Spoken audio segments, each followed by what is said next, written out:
as rejected by Arjuna. There have been many yoga systems popularized in the Western world, especially in this century, but none of them have actually taught the perfection of yoga. In the Bhagavad Gita, Sri Krishna, the Supreme Personality of Godhead, teaches Arjuna directly the perfection of yoga. If we actually want to participate in the perfection of the yoga system in Bhagavad Gita, we will find the authoritative statements of the Supreme Person. It is certainly remarkable that the perfection of yoga was taught in the middle of the battlefield. It was taught to Arjuna, the warrior, just before Arjuna was to engage in a fratricidal battle. Out of sentiment, Arjuna was thinking, why should I fight against my own kinsman? That reluctance to fight was due to Arjuna's illusion, and just to eradicate that illusion, Sri Krishna spoke the Bhagavad Gita to him. One can just imagine how little time must have elapsed while Bhagavad Gita was being spoken. All the warriors on both sides were poised to fight, so that there was very little time indeed, at the utmost 1 hour. Within this 1 hour, the whole Bhagavad Gita was discussed, and Sri Krishna set forth the perfection of all yoga systems to his friend Arjuna. At the end of this great discourse, Arjuna set aside his misgivings and fought. However, within the discourse, when Arjuna heard the explanation of the meditational system of yoga, how to sit down, how to keep the body straight, how to keep the eyes half closed, and how to gaze at the tip of the nose without diverting one's attention. All this being concluded in a secluded place alone, he replied, Yo ayam yoga's tattva त्वया प्रोक्तः समयेन मधुसूदन एतस्याम् अहं न पश्यामि चलं त्वं स्थितं स्थिरम्. O Madhusudana, the system of yoga which you have summarized appears impractical and unendurable to me. For the mind is restless and unsteady. Bhagavad Gita 6.33. This is important. We must always remember that we are in a material circumstance wherein at every moment our mind is subject to agitation. Actually, we are not in a very comfortable situation. We are always thinking that by changing our situation, we will overcome our mental agitation, and we are always thinking that when we reach a certain point, all mental agitations all will disappear. But it is the nature of the material world that we cannot be free from anxiety. Our dilemma is that we are always trying to make a solution to our problem, but this universe is so designed that these solutions more never come. Not being a cheater, being very frank and open, Arjuna tells Krishna that the system of yoga which he has described is not possible for him to execute. In speaking of Krishna, it is significant that Arjuna addresses him as Madhusudana, indicating that the Lord is the killer of the demon Madhu. It is notable that God's names are innumerable, for he is often named according to his activities. Indeed, God has innumerable names because he has innumerable activities. We are only parts of God, and we cannot even remember how many activities we have engaged from our childhood to the present. The eternal God is unlimited, and since his activities are also unlimited, he has unlimited names, of which Krishna is the chief. Then why is Arjuna addressing him as Madhusudana? When being Krishna's friend, he could address him directly as Krishna. The answer that Arjuna considers his mind to be like the great demon, such as the demon Madhu. If it uh, if it were possible for Krishna to kill the demon called the mind, then Arjuna would be able to attain the perfection of yoga. My mind is much stronger than this demon Madhu. Arjuna is saying, please, if you could kill him, then it would be possible for me to execute this yoga system. Even the mind of the great man like Arjuna is always agitated. As Arjuna himself says, Chanchalam hi mana Krishna pramati balavat dradam tasyaham nigraham manye vayur eva sutashkaram. For the mind is restless, turbulent, obstinate, and very strong. O Krishna, and to subdue it seems to me more difficult than controlling the wind. Bhagavad Gita 6.34. It is indeed a fact that the mind is always telling us to go here and go there, do this, do that. It is always telling us which way to turn. Thus, the sum and substance of the yoga system is to control the agitated mind.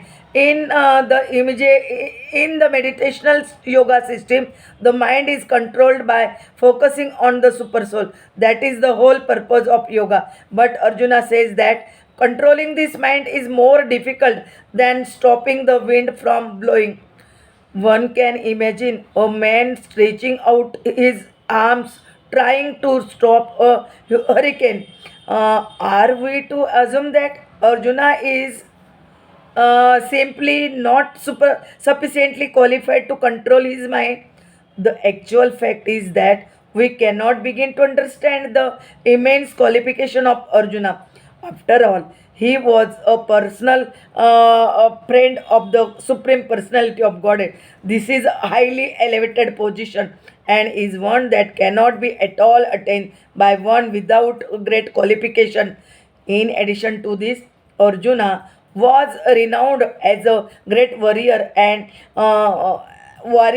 administrator. He was such an intelligent man that he could understand Bhagavad Gita within 1 hour, whereas at the present moment, great scholars cannot even understand it in the course of a lifetime.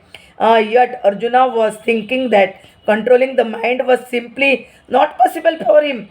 Are we then to assume that what was impossible for Arjuna in a more advanced age is possible for us in this degenerate age? We should not for one moment think that we are in Arjuna's category. We are a thousand times inferior. Moreover, there is no record of Arjuna's having executed the yoga system at any time. Yet Arjuna was praised by Krishna as the only man worthy of understanding Bhagavad Gita. What was Arjuna's great qualification? Shri Krishna says, you are my devotee. You are my dear friend. Despite this qualification, Arjuna refused to execute the meditational yoga system described by Shri Krishna. What then are we to conclude? Are we to despair the mind's ever being controlled? No, it can be controlled, and the process is this Krishna consciousness. The mind must be fixed always in Krishna. In so far as the mind is absorbed in Krishna, it has attained the perfection of yoga.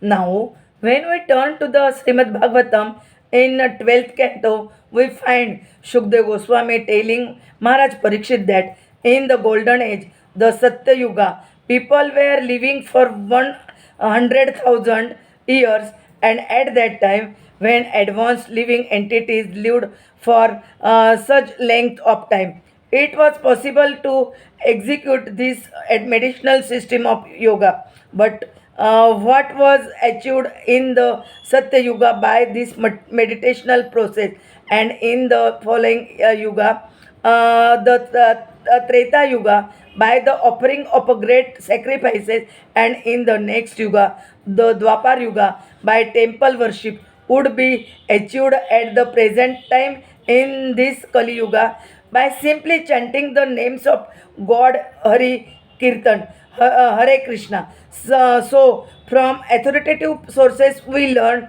that this chanting of Hare Krishna, Hare Krishna, Krishna Krishna, Hare Hare, Hare Ram, Ram Ram, Hare Hare. Here is the embodiment of the perfection of yoga for this age. Today we have great difficulties Today, we living have great 50 or difficulty. 60 years. Oh man,